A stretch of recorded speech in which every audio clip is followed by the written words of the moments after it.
Going on, guys? So today we got a fun one. Blew the side right out of the surge tank. The issue was there was no return from the surge tank to the fuel tank, and it just built pressure and blew out. So that was a face full of fuel and a learning experience. Anyway, we're going to get this thing cleaned up. I'm going to hit it with the torch a little bit, make sure I do actually have all the fumes blown out. If she goes a little pop, we'll fill it with water. But I think we've had it setting open, blew through it with air.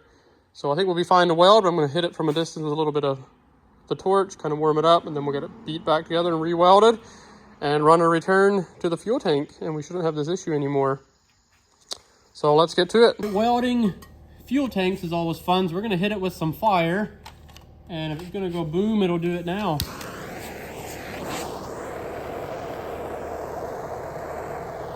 Should be totally vented out. We dried it, blew it out, so I think we're good. Looks like we got... You hear a few little poofs in there. Perfect, so that should be safe. I won't get a bang right in my face. So that'll do it. We're gonna go ahead, this thing set up, cleaned up a little bit. The torch also will help kind of clean it up, and press that back together, re-weld it to see if we can do it without any pinholes and get this back in the car. All right, step one, we're gonna go ahead, clean it up here. Be good. Now I'm gonna go ahead, tap it back together.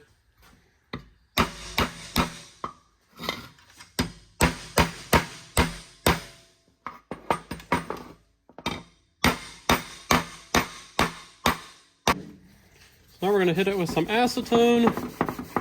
Really try to clean that material up. Next step is don't lay this down right here, because I've done that so often and I wonder why my arm's on fire. It's because my rag with acetone is burning. But as you can see, kind of on my rag, all that dirt, and that is all coming out of the aluminum. Partially, I should have cleaned my hammer before I beat on it. That sure didn't help. And now we try to burn ourselves.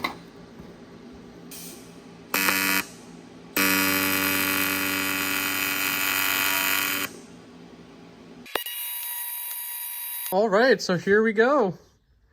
That actually welded pretty nice for being old used aluminum. I didn't actually have to use much filler, because, or actually really any at all, because of the material that was still there. It melted in nice. I didn't really have to add.